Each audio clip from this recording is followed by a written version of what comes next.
Maintenant, on va parler de la méthode math-sin. C'est une méthode pour calculer l'arc sinus ou le sinus inversé d'un nombre donné. Donc, elle prend un argument, un nombre compris entre -1 et 1, d'accord, pareil que à cos, et nous renvoie l'angle en radian dont le sinus est égal à ce nombre. Mathématiquement, cela peut être exprimé comme il suit.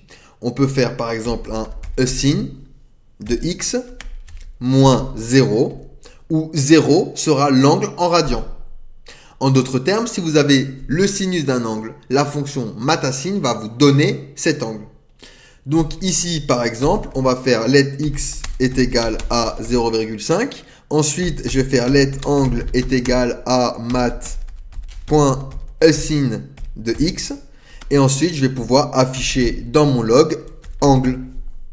Donc lorsque je vais exécuter mon script, je vais avoir ici l'angle en radian dont le sinus est égal à 0,5. La valeur fournie en argument doit être comprise entre -1 et 1. Et si on fournit un nombre en dehors de cette plage, comme pour ACOS, ça va nous renvoyer none, not a number.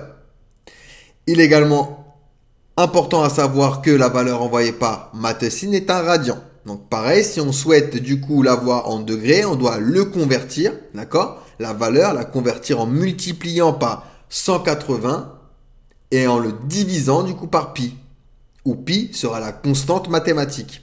Donc par exemple, ici je vais faire let y est égal à 0,5 et pareil, let angle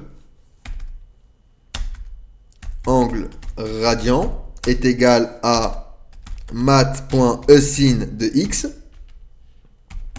et ici let angle degré est égal à angle radian fois 180 divisé par pi, donc math.pi.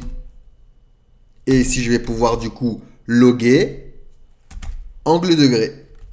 Et lorsque je vais exécuter mon script, cette fois-ci je vais avoir l'angle mais en degrés, enfin l'angle en degrés dont le sinus est égal à 0,5.